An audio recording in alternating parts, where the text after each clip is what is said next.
ஒரு அழகான கிராமத்தில் நிலா மற்றும் நட்சத்திரா என்ற இரண்டு சகோதரிகள் வாழ்ந்து வந்தார்கள். நட்சத்திரா மிகவும் அழகானவள். ஆனால் தனது அழகை பற்றி அவளுக்கு கொஞ்சம் கர்வம் இருந்தது. ஆனால் நிலா அப்படி அல்ல.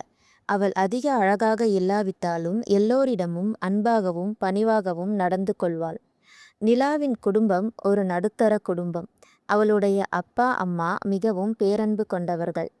நிலா பெரியவர்கள் சிறியவர்கள் என்று பாராமல் எல்லோரிடமும் மரியாதையுடன் பேசுவாள். அதனால் கிராமத்தில் உள்ள அனைவருக்கும் நிலாவை மிகவும் பிடிக்கும். இதை பார்த்து நட்சத்திராவுக்கு நிலா மீது பொறாமை இருந்தது. ஆனால் அதை வெளியே காட்டிக்கொள்ள மாட்டாள். நட்சத்திரா எப்போதும் தனக்கு மட்டுமே எல்லாமே சிறந்ததாக கிடைக்க வேண்டும் என்று ஆசைப்படுவாள். ஆனால் நிலா அப்படி இல்லை. அவளுக்கு என்ன கிடைத்தாலும் அதை தனக்கேற்றவாறு சிறந்ததாக மாற்றி மகிழ்ச்சியாக இருப்பாள்.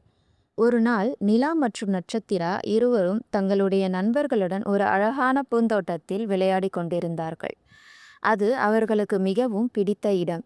அங்கு நிலா எப்போதும் மிகவும் மகிழ்ச்சியாக இருப்பாள். குழந்தைகளுடன் விளையாடி கொண்டிருக்கும் சமயத்தில் நிலா தெரியாமல் ஒரு மறைந்திருந்த குகைக்குள் சென்று விட்டாள். வெளியே எப்படி போவது என்று அவளுக்கு தெரியவில்லை. சில நேரம் கழித்து இருட்டாக இருந்த அந்த இடம் திடீரென வெளிச்சமாக மாறியது. நிலா பயந்து கொண்டிருந்த போது அங்கே ஒரு வயதான பாட்டி வந்தார். அவர் நிலாவிடம், "நான் இங்கே தனியாக இருக்கிறேன். எனக்கு உடம்பு சரியாக இல்லை. எனக்கு யாரும் உதவி செய்ய மாட்டார்கள்.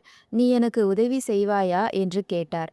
நிலா ஒரு நிமிடம் கூட யோசிக்காமல், "கண்டிப்பாக நான் உங்களுக்கு உதவி செய்வேன் பாட்டி" என்று சொன்னாள்.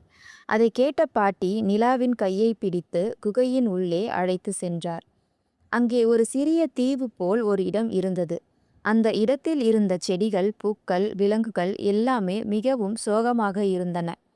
பாட்டி நிலாவை ஒரு பெரிய ஆலமரம் அருகே அழைத்துச் சென்றார்.